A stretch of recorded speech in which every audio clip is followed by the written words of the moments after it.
All right, everybody, welcome to the very first Practice Advantage Lunch and Learn series. I am super excited to kick off this brand new HEA and Williams Group program and benefit. Super excited to see so many of you attending and such a big registration number. Tells us that this is a critical topic, and business management topics in general are critical to your success. And that's really what we care most about. For those of you who do not know Sean or me, I am Dr. Justin Manning, Executive Vice President of Professional Strategies at Healthy Eyes Advantage, the largest group purchasing community in the eye care industry, representing more than 10,000 independent eye care practices and eye care professionals nationwide. Before we dive into our topic for today, just a couple things to let you know. Please use the chat feature for if you have any issues or questions regarding Zoom or Practice Advantage. Use the Q&A feature at the bottom for specific content-related questions for Sean today. Now, Practice Advantage is a revolutionary practice success program involving unlimited inbound consulting, powered by Williams Group, the experts in practice and business management and eye care. It involves an on-demand staff training platform for you and your entire team, and on top of that, monthly strategy sessions. In addition to the Practice Advantage program offered exclusively through HEA, we have these brand new Lunch and Learn series. These are going to be monthly. So mark your calendar. The last Wednesday of every single month, we are bringing you these free 30 minutes or less critical business management topics to help you thrive and succeed. And the final thing, please take out your cell phones. You're not on audio, so I'm not going to ask you to mute them, but open up your podcast app, your Google, your Apple, Stitcher, Spotify, Amazon Music. Hit the search button and type in Practice Advantage, all one word. I want you to hit subscribe. So our Practice Advantage podcast, every other Monday, 25 minutes or less, we're bringing you key business topics, tips, tricks, strategies from experts from within and outside the eye care industry. So that is our Practice Advantage family. We're thrilled to introduce you to those today. I'm going to shut up because you're not here for me. You are here for our expert talking about buying frames with a purpose. Sean D'Amico is the Director of Operations and Business Development at Williams Group. So with that, Sean, the floor is yours. Awesome. Thanks, Justin. Thanks, everybody, for joining us today on your lunch. I'll try to talk above everybody's chewing, and I promise not to chew during the entire thing. So let's have some fun here today. Listen, the buying frames with a purpose is one of the many, many pieces of not only dispensary management that's crucial to financial success in a practice, but it's also part of a large system within this Practice Advantage program that really helps with the business management piece, the patient experience piece, literally all of it. But throughout my over 15 years of experience in eye care, optical is one of my favorite pieces to talk about. And there's a lot of things that as an old dispensary manager, as a dispensing optician, as a practice administrator, I understood that there was a lot of things that we were left wanting that no one really ever taught us what the answers were. So with this one specifically, I want to talk about this main issue that I feel like, if we're honest, we've all had at some point, and possibly in some cases on a weekly basis, which is how many times a month do we have the conversation within our own practice, whether we're seeing patients and your frame buyer comes to you and says, how many frames did you want me to buy? Which ones do I buy? How do I know which ones to buy? Do we have a budget? Do we have a clue how much we're supposed to be spending today on this one frame line? Do we know how much we're supposed to be spending in a month on frames? And ultimately, how to control cost of goods, which obviously HEA can help you all with. But at the same time, the average practice that I've seen that comes to Williams Group has over a 30% cost of goods. Our benchmark is around 22% for that same thing. But that doesn't happen if you don't have an actual budget. And frame buying is one of the biggest areas that's left gray. So opticians, we all did the best we could with what we had. But a lot of times we don't have the answers to those questions. So today is to help you figure out how to have the right answer to some of those questions in advance. so that we can control cost of goods, make sure we get the right stuff on our board, and make sure we empower our people, which is what's ultimately important here, to buy the right frames and have the right conversations with our frame vendors to maintain the control, maintain the cost, and make sure that we give them the knowledge they deserve to do the job well. So the first thing that we're going to talk about, or the main thing that this is centered around rather, is what we refer to at the Williams Group as the Frame Purchasing Success Plan. It's a document that we've introduced and taught in so many practices that I lost count. But this is kind of the cornerstone to proper dispensary management, just regarding how to plan to actually succeed when it comes to buying frames. So there's 5 main steps in this plan that we need to understand. First, you need to know before that frame rep ever comes in the door, how many frames do I need? How much am I planning on spending? And that in itself is a whole topic that we cover in dispensary management, but you need to know those things. How many frames should you even have on your board, right? And how much can we spend? Should we spend before we're overspending? Should we have things in backstock or not? They all fall into that. You should also know, prior to that rep ever coming in your practice, how many frames are you planning on sending back that you're tired of seeing on your board, that have been there for maybe 3 to 6 months and they just need to go back? And one thing that you don't know in advance that the rep should be telling you is what frames are discontinued. Which ones do we need to pull off the wall that we didn't even know about, right? And then we can add that to the number that we're planning on purchasing. Then we need to talk about vendor agreements if that's something you do in your practice. It's something we strongly recommend. A vendor agreement sets the expectation between you and the frame rep. It tells them how you want to be treated as their customer, because that's what you are.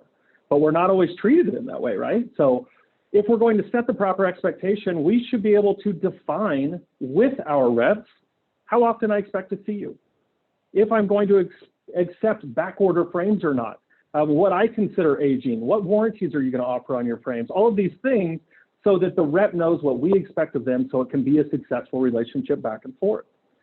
We also have to know turn rate. I think a lot of people talk about turn rate, but don't really define it. At Williams Group, we want at least 2.75 turn rate. So for a simple definition real quick, a turn rate is if I have 10 frames on my board of this one brand, I need to sell at least 30 of that brand to have a 3 times turn rate. So I need to turn over whatever number I carry by at least 3 times if I want to be profitable. If I'm less than 2.75 or 3, then I'm kind of losing money. I've got stuff just sitting there that nobody's really buying. And that could be for a myriad of different reasons that we could get into. But also, do you even know how many lines you should have in your practice? The average practice with 500 frames that I've been into personally has well over 30 different brands, right? All of your Lux brands, your Saflo brands, your independent lines, there's over 30. But if you want to mathematically hit a 3 times turn rate, if you're going to have 500 frames, you can't have more than 15 brands maximum, right? So it's all about getting the frames that are going to move, getting rid of frames that aren't duplicate, all of that. And then lastly, as a frame buyer, something that I wasn't great at that I had to get over myself is I have my own style preference as an optician. I knew what I liked and what I thought was just a hideous frame, but I can't buy for myself. I have to buy for my patient. And that's what you need your rep for, is to tell me, give me the best sellers. Give me the best colors. Let's have some stuff that looks different that I can't just buy for me, because I'm going to wear this shape and maybe 2 colors, and that's it. And that's not going to work for everyone. And if that's all we bought, we would sell to me, and that's probably not enough to sustain a practice. So those are the 5 key pieces that you need in order to have this plan to win, so to speak. But let's look at the actual plan itself. This is a document that everybody attending this webinar will receive from me personally by email after this webinar. So the Frame Purchasing Success Plan is really just a simple document so that we don't leave out the individual pieces that we should be doing to prepare for success. In my last practice and a lot of practices we teach with the PracticeAdvantage program, we teach people that you should have this completed until about halfway down there, at least 1 day prior to the rep being in your office. As a practice administrator, I wanted to sign off on this. As an owner, you should be signing off saying, I want to know what brand it is, what the rep's name is, their contact information, because if your frame buyer calls in sick that next day, life happens. Shouldn't somebody else be able to take over for us? You can actually facilitate that with this. And then we should also know in advance how many frames are we expecting to order? How much are we planning on spending, and is that a part of our budget? Did we approve that amount? What the turn rate is, because that's something we should be discussing with our brand rep so that they can help us if we need to improve that number. It's also should be noted as a side note that you cannot calculate turn rate until a frame line has been in your practice for at least 12 months, arguably. And then you should just do it on a rolling basis every time they come in. But you need to study sales over the past 12 months to really give that brand a chance. And then you can compare it, how many frames do I have? What percentage does that make up of my total sales versus what percentage of board space does it have? Because maybe something makes up 20% of your sales and has 5% of your board. Maybe we should even that out because people are buying it more. And then after that, we need to know how many we have on hand. We should always know in advance those brands that have those minimum requirements. The last thing I want you to do that's happened in way too many practices is I only have 5 on the board. I'm supposed to have 20. I don't even have that in my budget, but to keep the line, I got to buy 15 right now, and that's going to mess up my budget, right? And then the aging frames, like we talked about, we need to know what frames we're planning on sending back in advance so that we already have them ready for the rep. That way they can approve it or what have you. And then the bottom half of this is just how many total frames are we returning between aging frames and discontinued frames? What's that RA number so that we have tracking on it? How many frames did we actually need? What date did we order them on? And how many are going to be on back order? That's a really important question to ask because as a previous dispensary manager, I can't tell you how aggravating it is to order 50 frames in a day from a bunch of different vendors, and I get 10 in, and the other 40 trickle in through different days. It's near impossible to know what your inventory is and have that control. So we need to talk about how long is this back order for? Because in my mind, if it's going to be on back order longer than a couple of weeks, I probably don't want it. So I don't want to order frames that are like that. And it's stuff that we need to ask. Then you've got a place for notes. And then finally, did we get any new product in? Did we order some new POP for the office? Or are there training opportunities that we need to talk to our team about so that everybody can be excited about this new brand or these new frames that are coming in and gives everybody a chance to talk about this stuff? So all of that is just really, really important to keep in mind. And then steps to winning, obviously there's always good steps with this, just like there's steps to plan, there's steps to win, right? So we need to determine how many frames you should have in every single brand. Determine your budget every single month. You can plan it on a yearly basis and then break it up into months, or you can do it month by month. It's one of the many things we teach with the PracticeAdvantage program.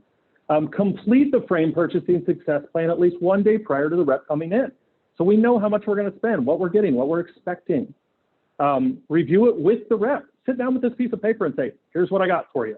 If you do this properly, I got through every single rep within 30 minutes because I don't have time for people to be around for 2 hours because primarily I should be here for my patients. And I can't do that if I have a rep for 2 hours because we're not prepared.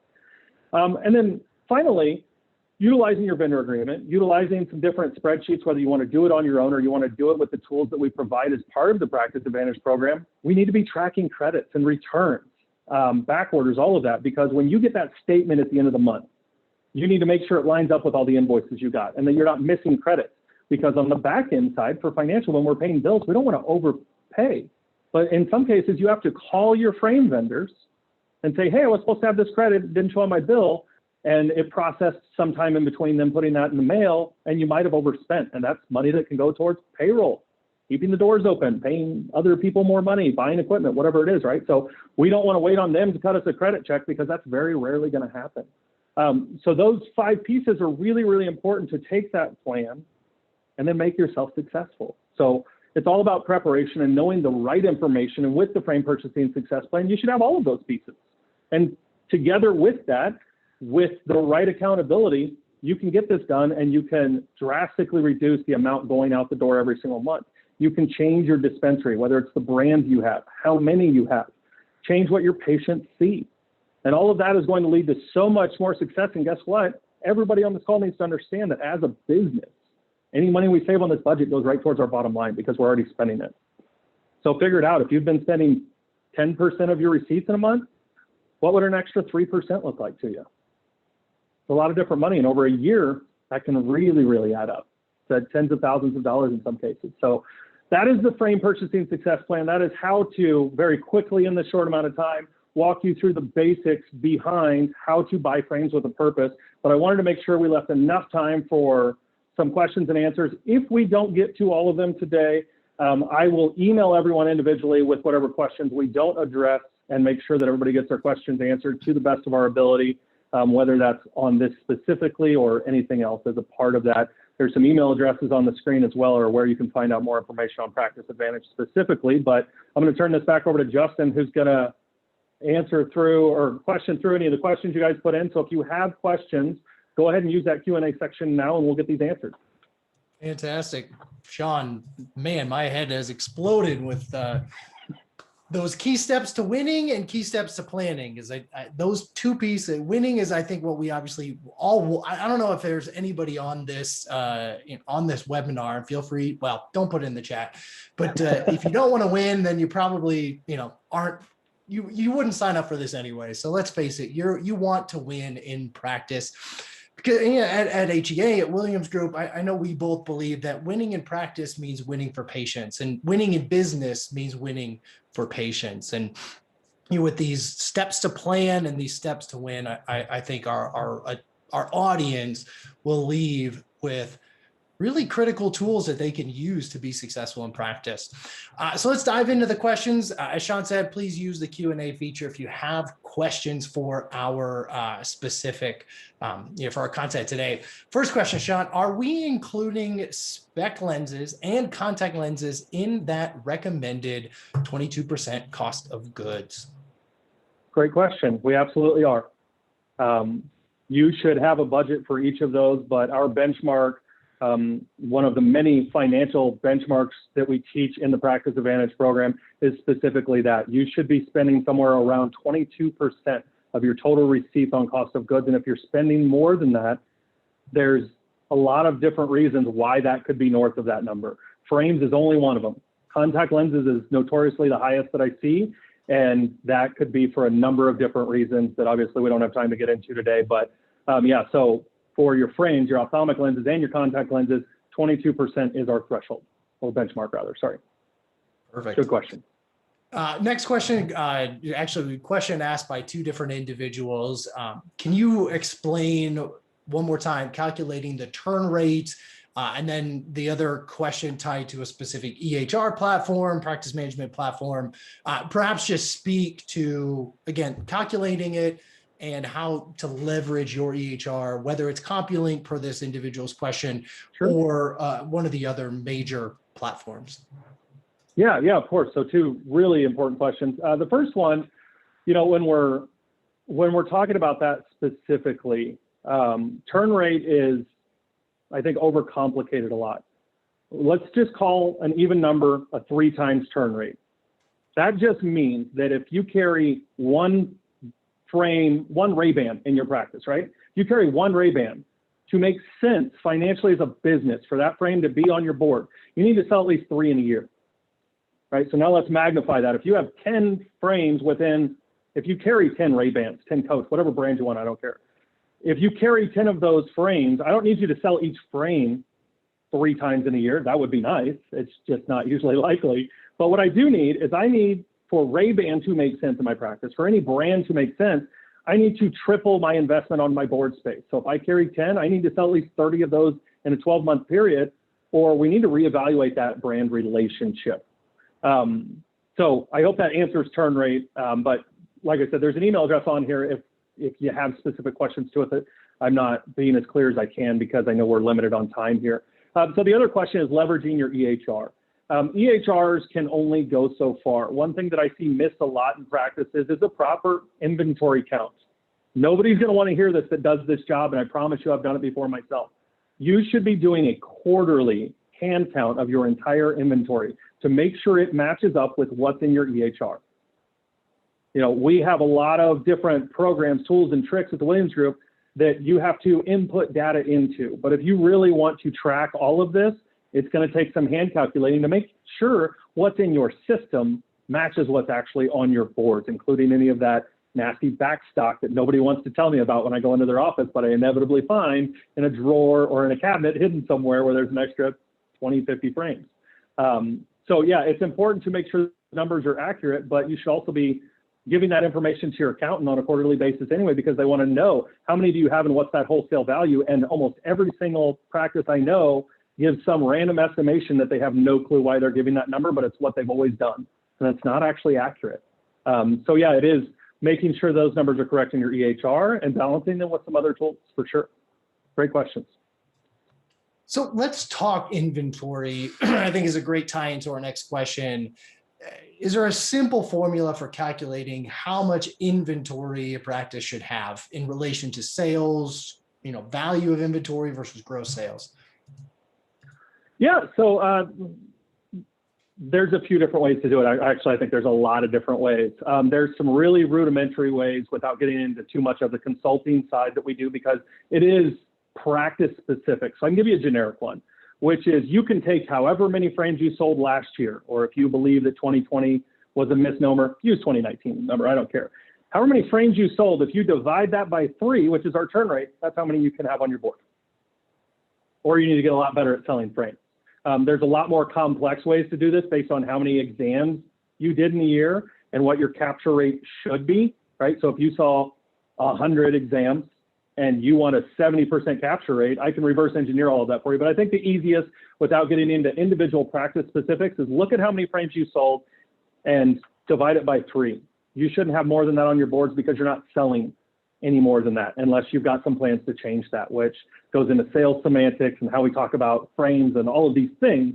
But that's probably the easiest calculation I know. That's a great, I love that, because all of the benchmarks out there are tied to revenue. If you're this big, if you're a 500,000, 100, 750,000 $1 million practice, this is what you should have inventory wise. But that's actually, that calculation is actually directly tied to how effective you are at selling. I think that's critical. Well, and it also, Justin, it speaks to not everybody makes all their revenue off glasses anymore. How many of us do specialty care? How many of us do, medical office visits a lot more than we do comps? I don't want you taking it off of that because not all those people buy glasses. We know people don't buy glasses from us as much as they used to. So it has to be directly related to the frames that we sell on an average basis. Now, if you add a doctor or doctor days or take them away, then you need to change that number again. But that's probably the best way directly related to optical, and it's the fairest, in my opinion. Again, for the individual who just asked that question, re-ask to repeat the formula. Again, take 2019, because 2020 was such a crazy year. Take your 2019, your total number of frames sold, divide that by 3 is what your inventory should be. Again, shooting for that 3 times turn rate. So next question, I think this is a fantastic question. In speaking about those frame lines where you have a very large buy-in, sometimes a minimum of 60 frames for some of the high-end lines, it's a huge cost. And some of the question here is negotiating these terms. And sometimes I'll give an HEA spin on that real fast. We work with vendors, the programs that we have in place with certain frame vendors do allow you to take some of that cost and split it up instead of it just all of it being due, say 30 days later at your monthly statement. We can work with those frame lines to spread it out 30-60 or 30-60-90. So even if the cost is still the same, it helps you manage your cash flow better. But from the Williams Group side, from the PracticeAdvantage side, what do you recommend? Yeah, so one, definitely take the terms if they offer them, because whatever that monthly invoice amount is going to be, if you split it up into 90, now you're taking that big chunk and splitting it up into 3, then you can still afford to maybe buy some other frames, right? But I want to conceptually take just a couple seconds here and give you a different idea to think about. If you're going to carry a brand in your practice, one, quit buying frames that all look alike, because you're making your optician's life miserable by giving them 2 black frames that look identical, and one's $150 and one's $300. We don't have a clue why they are. So which one do you think the patient's buying? That's not fair, right? We should be selling the story, which I think everybody's heard a billion times. But if you want to carry a brand in your practice, carry the whole thing. Don't worry about minimums. Align yourself with brands that mirror your brand, that stand for what you stand for, right? Get a 1-for-1 in there, or get a Tom's Eyewear in there. I don't care. Whatever you're passionate about, whatever you're connected to, carry the whole brand. Not only are the reps going to love you because you're buying more frames than anybody else, but you then don't buy any other frames that look like that brand, anything that they have. If you're going to have a rimless line, carry one. That's it. Don't sell anything competing to it, because now you're competing brands and you're going to kill a turn rate on one of them And if you combine two of your lines that you have right now in your practice that look alike, you're getting a lot closer to that 3 times turn rate. But the reason you don't is because your brands all look alike, because a lot of frames do. So you need a different story to tell. And then nobody cares about minimums, because my buy-in is 60 because I got 60 spots on my board for them, because no other frames look like them, and I guarantee your turn rate goes up. If you start eliminating those duplicate lines and start carrying something special that you can actually talk about that's actually different than the rest of the brands out there. And I love independent frame lines. I know a ton of them. If you ever have questions about those, I can help you out. But your retail lines as well. Just don't buy a bunch that look alike. But terms, absolutely. Get your terms every time, because you can't buy frames with them. So another really good question. What's a better practice for, I guess, what's a better approach for a practice to take? Perhaps it's a hybrid of both. Keep a frame on the board and order direct, send it to the lab, or selling directly off the board. So I guess it's probably a hybrid of both, because as an actual optician, I know what the patients tell me. And I have 2 different patients for this. I have a patient that says, "Oh, you put that frame on somebody else's face? Oh, am I getting a new one? Why am I buying a frame that everybody else has touched?" Right? So you're going to get that. Then you got your patients that that doesn't even enter their head, right? So as an optician, that's important for us to understand. I like selling frames straight off the board because I want new blood on my board all the time. And if I sell consignment, guess what? They're not taking those frames back. So if they discontinue it, now you got to sell through it anyway. So I don't like the idea of just ordering direct from the lab every single time, unless it's something like Silhouette that you have to anyway, right? That direct ship, that's fine. But I really don't like the idea of consignment and, selling from a direct ship mentality, because sooner or later, I'm going to have to unload those frames. And it's really hard to do. No brand out there is going to let you return frames to them. They just don't like doing it. We all know it. So selling from that board protects you from that side. Perfect. And then the last question, and maybe this is a question that we don't quite have time to dive into fully. Okay. How do you recommend setting the budget for the practice, if you're doing it monthly, doing it yearly, and then tying that to the frame piece? Yeah, so in short, because it is a really drawn out experience and trying to figure it out for each individual practice, but the easy answer is you can do it monthly or you can do it yearly. Once you're doing it correctly, right? So everybody on this call is probably going to start with monthly because you've never been taught another way. So let's start with what our revenue goal is for that month and pick 7%. That's what we're going to spend every single month. Once you have about 2 years worth of data, then you can look at trends and say, how much money did we actually make? How much did we actually spend on these given months throughout these years? And then you can plan in advance for an entire year. But it's really hard for you to picture that right now, because you've been buying without a purpose, arguably, right? You didn't have a plan. So it's hard to do that. So for now, I think the easiest thing to do is, what's your revenue goal for this month? Take 7 to 8% maximum of that, and that's the most you're going to spend. And then also explain the one key thing: we don't have to spend all of that. We don't have to. But guess what? If it's the 15th or 20th and you've hit the budget, as a frame buyer, you better be calling every other rep that you have for the rest of the month and saying, "Sorry, I guess I'll catch you in 8 weeks because I don't have any more money to spend." We never go over it, but we don't always have to hit it. That's probably my shortest answer on that. Perfect. All right, we did it. Our goal for these is to stick to 30 minutes or less. Your time is extremely valuable. Again, you have patients to see, you have things in your practice to do. So we are going to keep these to 30 minutes or less. As I mentioned at the beginning, take advantage of the PracticeAdvantage program through HEA. Take advantage of all that HEA offers you as a practice. And feel free to shoot us an email there at practiceadvantage@hea2020.com. And don't forget, subscribe to the PracticeAdvantage podcast. We did record today's presentation, so if you do want your team to be able to access it, just have them go back to that registration link. You can register, and you'll be able to access this on demand. So that's it. We are all set to go. Be on the lookout. Mark your calendar, last Wednesday of every month. We are doing this on the regular because, again, our goal is to make business as easy as it can be, your practice as successful as it can be, so that you ultimately can achieve the dreams that you have for your life, for your community, and for your patients. We'll see you next time.